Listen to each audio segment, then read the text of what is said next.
नहीं, सीजीआई के बयान का कनेक्शन पेपर लीक से नहीं है।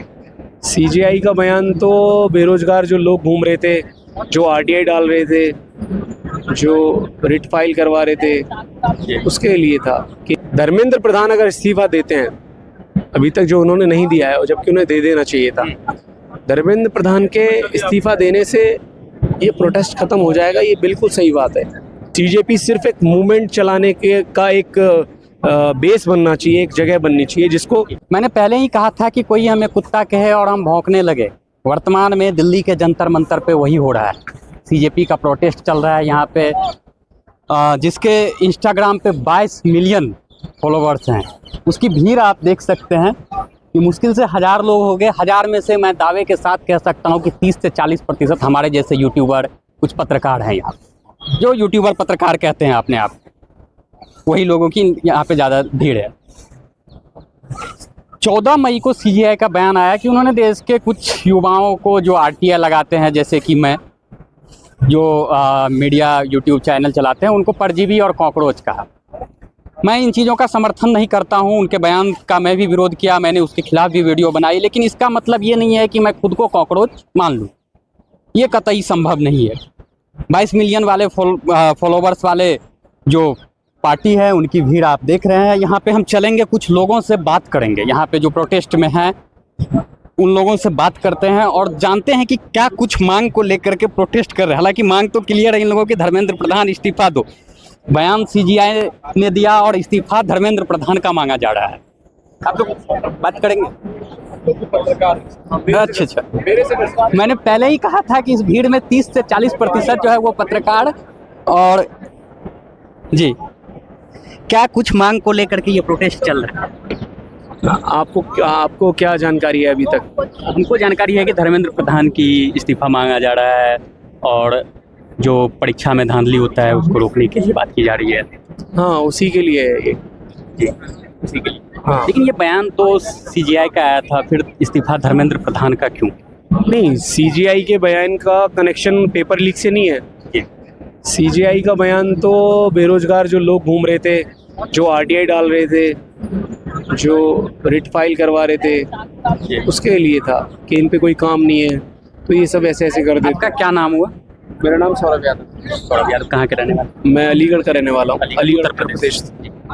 मैं एक चीज़ बोलता हूँ कि मैंने भी बहुत सारे आरटीआई डाला है, लगभग 100-150 आरटीआई मैंने डाला है अपने गांव से लेकर के अब अपने ज़िला तक। मैं बिहार का रहने वाला हूँ। जब सीजीआई का बयान आया तो मैंने इसके विरोध में एक वीडियो बनाया था कि सीजीआई का ये बयान बहुत निंदनीय है। लेकिन इसका मतलब ये नहीं है कि सीजीआई यदि हमको कॉकरोच कह दे तो हम अपने आप को कॉकरोच मानने लगे, क्योंकि किसी एक व्यक्ति के कहने से हम या आप कॉकरोच नहीं हो जाते हैं। मैं ये मानता हूँ कि सीजीआई ने जो भी कहा, बीइंग एन एडवोकेट, मैं ये मानता हूँ सीजीआई ने जो भी कहा बहुत अच्छा कहा। मुझे लगता है कहीं ना कहीं सीजीआई को ये लगता होगा कि ये सिस्टम इतना सड़ चुका है कि कॉकरोचेस बोलना ज़रूरी है यूथ को, तभी ये कुछ कर सकते हैं। जहाँ चीज़ें सड़ने लगती हैं वहीं तो कॉकरोच पहुँचता है। जहाँ सिस्टम सड़ चुका है तो सड़े हुए सिस्टम में कॉकरोचेस बोल के उन्होंने अच्छा किया, उन्होंने रिलेट करा इस चीज़ को। मैं इसको पॉजिटिवली देख रहा हूँ। सिस्टम इतना सड़ चुका है कि कॉकरोचेस के आने की ज़रूरत है। तो मतलब युवा अपने आप को कॉकरोच मान ले इन चीज़ों? हाँ, मानना चाहिए। क्यों नहीं? युवा तो इसलिए मानेगा ना। एक बात बताइए, हालांकि मैं बिहार से आया हूँ और यहाँ आने से पहले मेरे दिल्ली के जो 2-4 पत्रकार हैं उन सबसे मैंने बात की। उन्होंने कहा कि आप जा रहे हो तो, क्योंकि मैं हमेशा न्यूट्रल बात किया हूँ जी, तो उन्होंने कहा कि वहाँ पे जाओगे तो उनके पक्ष में ही सवाल करना, नहीं तो ज़्यादा अंदर घुसोगे तो मारा पीटी तुम्हारे साथ हो सकता है। फ्री हो आप जिस भी। ये बताइए कि यदि मुझे कोई कुत्ता कहते, आप मुझसे कोई भी सवाल कर सकते हो। यदि मुझे कोई कुत्ता कहे तो मैं क्या भौंकने लगूं, या मैं उसका विरोध करूं कि नहीं भाई मैं कुत्ता नहीं हूं, मैं इंसान हूं? नहीं, कुत्ता कहना, कॉकरोच कहना या कुछ और कहना, सारी चीजें एक ही हैं। लेकिन जिस पोस्ट पे सीजीआई बैठे हुए हैं, जितनी हकीकत एक व्यक्ति को, न्याय व्यवस्था के सर्वोच्च पद पे बैठा हुआ व्यक्ति यदि ये नहीं जान सकता कि देश की मूल समस्याएं क्या हैं, ये जो लोग परेशान हैं, ये जो लोग विरोध प्रकट करते हैं अपना सिस्टम के अगेंस्ट, उनकी भावनाओं को 26 करोड़ की आबादी, 26 से 30 करोड़ की आबादी है यूथ की, इसको कॉकरोच बोलना वो भी तर्कसंगत नहीं है ना।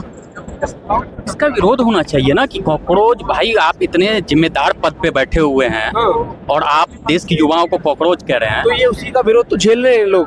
ये विरोध मतलब फिर वही बात वहीं आ जाती है आप इस विरोध आप यदि मुझे कुत्ता बोल दिए नहीं तो मैं भौंकना शुरू कर दूं?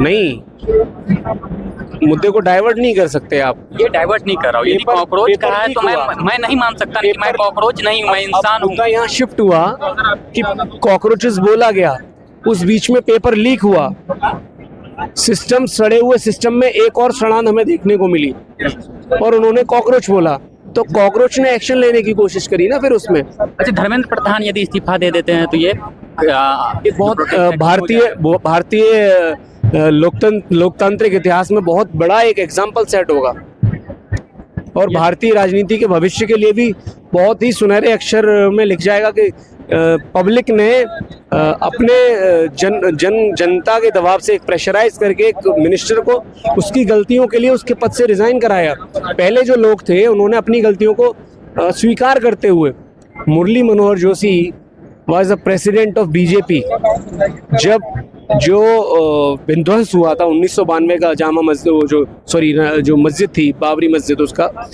तो उन्होंने एक पार्टी प्रेसिडेंट होते हुए उस चीज़ से इस्तीफा दिया था। उनको लगा अपने स्तर पे कि नहीं ये ज़्यादा गलत हुआ। मैं ये पूछना चाह रहा हूँ कि यदि धर्मेंद्र प्रधान इस्तीफा दे दे तो क्या ये प्रोटेस्ट खत्म हो जाएगी? ये अच्छा सवाल है। धर्मेंद्र प्रधान अगर इस्तीफा देते हैं, अभी तक जो उन्होंने नहीं दिया है और जबकि उन्हें दे देना चाहिए था, धर्मेंद्र प्रधान के इस्तीफा देने से ये प्रोटेस्ट खत्म हो जाएगा, ये बिल्कुल सही बात है। लेकिन चूंकि एक शुरुआत हुई है, ये ऐसे समझ लो कि नीचे सड़ांध है और हम बेसमेंट में उतर रहे हैं।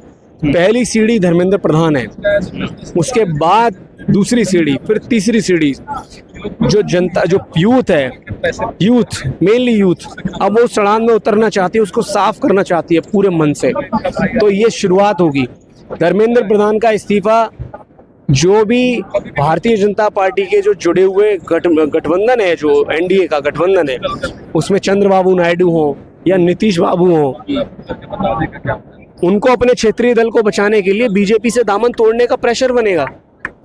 हो सकता है चंद्रबाबू नायडू प्रेशर में आके बीजेपी से अपना गठबंधन तोड़ ले, ये सोच के कि बीजेपी की इतनी खिलाफत है, मैं राज्य स्तर पे चुनाव लड़ेगी मेरी पार्टी, मुझे उसका नुकसान हो सकता है, तो हो सकता है बीजेपी की सरकार भी गिर जाए। सरकार यदि गिर जाती है तो क्या ये प्रोटेस्ट चलती रहेगी या कुछ और मांगों को लेकर के दूसरी किसी की सरकार बन? मुझे लगता है कि सीजेपी कभी एक पार्टी नहीं बननी चाहिए।